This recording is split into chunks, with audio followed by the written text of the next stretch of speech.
Hi guys! Today I'd like to show you a cool recipe of a pastry classic revisited in a modern way, the Black Forest. The Black Forest is a German cake traditionally made with layers of chocolate sponge cake sandwiched with whipped cream and sour cherries. Its distinguishing look is given by the chocolate curls on the outside, while the main flavor is kirsch, the cherry brandy that is used to moisten the sponge cake. But the version I'm going to show you today is by Philippe Rigolo, a great French pastry chef. He transformed the Black Forest into a modern cake. Now, modern cake usually means that there is a sponge cake hidden inside while the mousse or cream is on the outside, so that the final result is very smooth and fancy. And this one also has a very cool decoration on the top with small trees of tempered chocolate. It's not super easy to make, so I hope I'll be able to make it well. But let's get started. This cake has different layers and preparation. The base is a crunchy crust. The lower part of the cake is a chocolate mousse with sour cherries. In the middle, we'll put a flourless chocolate sponge cake and fill the remaining space with a vanilla and kirsch Bavarian cream. The top is decorated with some more crumbs from the crunchy crust, more sour cherries and trees of chocolate mousse with tempered chocolate browns. Finally, the sides of the cake are covered with big squares of tempered chocolate. Now for the recipe. For the flourless chocolate sponge cake, we'll only need egg whites and yolks, sugar and cocoa powder. For the crunchy crust base, some soft butter, dark chocolate, icing sugar, a pinch of salt, flour, potato starch, cocoa butter and crêpe dentelle, or anything that is thin and crunchy, like cornflakes. After this, it's time for the chocolate mousse. Very easy, with just milk, chocolate, gelatin and whipped cream, plus some whole sour cherries for the filling. Finally, the Bavarian Cream, made from a base of pastry cream with milk, vanilla, sugar, egg yolks and cornstarch. Then we'll add the kirsch, the gelatin, some white chocolate and whipped cream. Let's start with the sponge cake. Whip together the egg whites with half of the sugar at medium speed.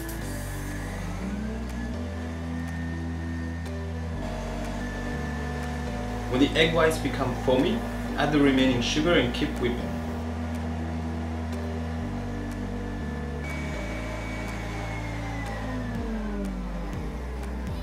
When the egg whites are well whipped and form stiff peaks, then decrease the speed and add the egg yolks together. 5 seconds are enough. So stop the mixer. And this is the consistency you should have. Sift in the cocoa powder.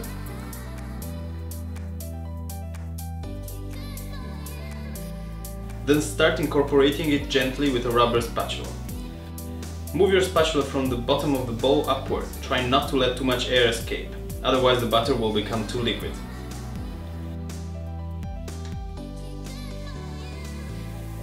Then, line a tray with parchment paper and pour enough batter in a cake ring.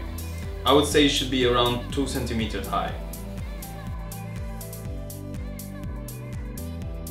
Finally, bake for 12 minutes at 180 degrees Celsius. The next step is the crust. Start by adding the sifted icing sugar to the soft diced butter. I left it a couple of hours at room temperature before using it. Add a pinch of salt and the melted chocolate at 40 degrees. Then mix everything with a spatula or by hand.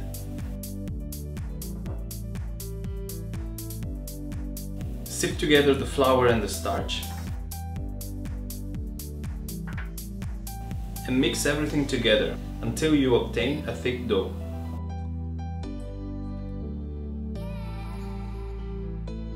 Place the dough between 2 sheets of parchment paper and roll it out until it's 3 mm thick.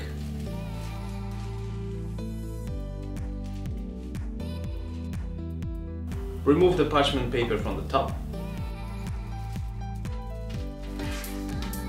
and bake at 155 degrees for 20 minutes. Once the crust is at room temperature, just break it down in several pieces. Grind the pieces together to fine crumbs. Then transfer 170 grams of crumbs to a bowl and add the crushed crêpe dentelle and the melted cocoa butter.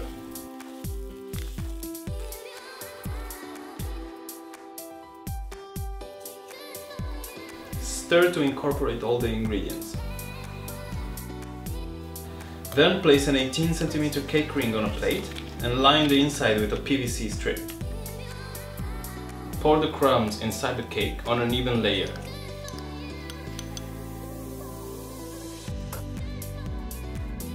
You can use the back of a spoon to make the surface regular and flat. Refrigerate the crust while you prepare the rest of the cake. Now it's time for the chocolate mousse. Let the gelatin soften in cold water and in the meantime heat the milk. When the milk is boiling, pour it over the coarsely chopped chocolate.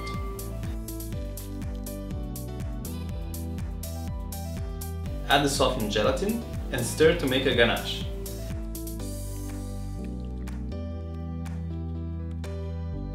Once the ganache is ready, fold in 1/3 of the cold whipped cream. Remember to whip the cream to soft bits, not stiff bits, to have a better texture. Quickly mix the cream and the ganache with a spatula or a whisk to make the butter less thick. No need to be too gentle in this phase.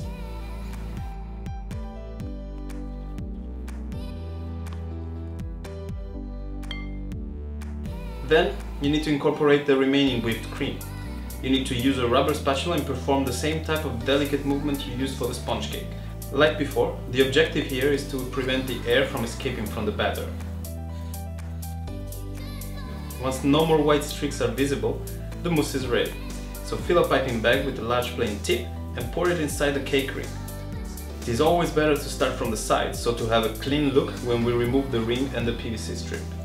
Fill the ring halfway and remember to keep aside at least 50 grams of mousse for the final decoration. Then, evenly place a good quantity of sour cherries on the mousse. On top of this, add the chocolate sponge cake.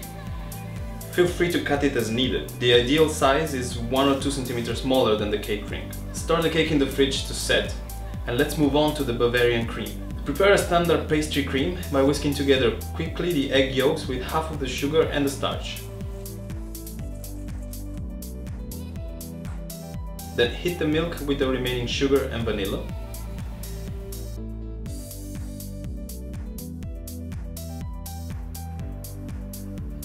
In the meantime, place the gelatin to soften in cold water.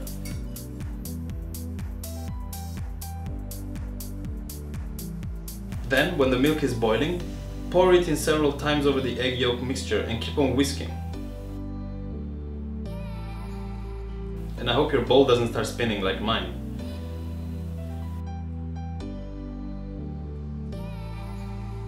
Once you've incorporated all the milk, pour everything back in the saucepan and bring to a boil on medium heat. From this moment on, keep on whisking non-stop, otherwise the eggs will curdle.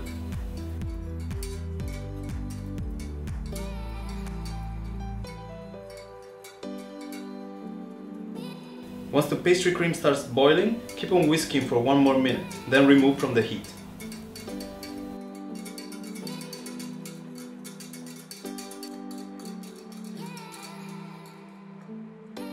Move the cream to a clean bowl and add the gelatin.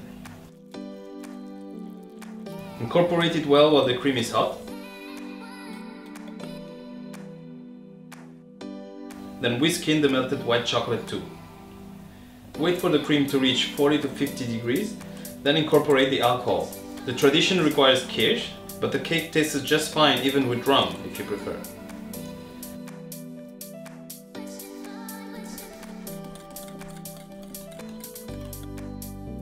Incorporate quickly 1/3 of the cream whipped to soft peaks with the whisk.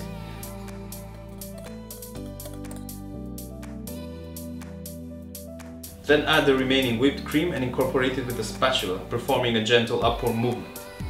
My cream was a bit too liquid, so I let it rest half an hour in the fridge to set. After this, you can pipe the cream on the rest of the cake until you reach the top, taking care to feel well the sides first. Pass a long spatula on the top of the cake to make it flat and smooth. Freeze the cake for at least 6 hours, then add the remaining crumbs on the top of the cake, giving them an irregular look.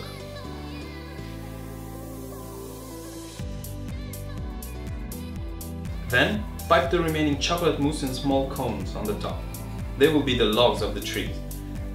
Make several cones in random positions all over the top of the cake. Remove the ring and the PVC strip. Sprinkle with powdered sugar. Then place the squares of tempered chocolate one by one on the side of the cake.